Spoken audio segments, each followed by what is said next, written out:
Anti-vax protesters cause havoc outside Canadian hospitals. The discredited fringe nurse organization is planning nationwide medical freedom demonstrations this week. The anti-vaccine requirement rallies are scheduled for Monday at hospitals and government offices throughout the country. Toronto General Hospital is one of 5 Ontario hospitals on the list. Previous protests outside Canadian hospitals sparked astonishment and anger among medical professionals, civic leaders, and ordinary people. People want police and municipal and provincial officials to disperse crowds blocking hospital access for patients and caregivers. Protesters blocked doors and hindered staff and patient access and departure as physicians and nurses fought to rescue COVID patients inside University Health Network Toronto facilities.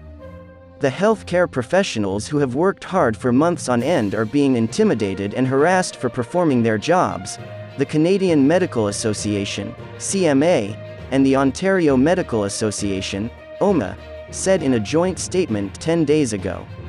This is just inappropriate. We are in an unparalleled health crisis.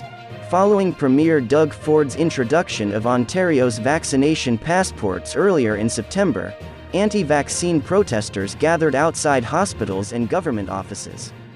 COVID has had anti-mask and anti-lockdown demonstrations. The protesting nurses seem to have been inspired by U.S. conspiracy theorists, beginning with the "COVID as a hoax" idea. 660,000 U.S. The COVID fatalities may be fake. Dr. Doris Grinspun, RNAO president, has called on Mayor Tory, Premier Ford, the OPP, and Health Minister Christine Elliott to create safe zones surrounding hospitals to protect healthcare employees and patients. Grinspun called the demonstrations disheartening in an interview Sunday. He is not afraid to confront public concerns about what these demonstrations mean. Grinspun claims that among the numerous COVID-related issues, there are a few agitators who arrange these gatherings under the guise of worried nurses. It's no secret that anti-vax demonstrations attract far-right political parties, 5G truthers, and other fringe groups, and white supremacist groups. Grinspun says, "They're all across the US and Europe," Grinspun remarked.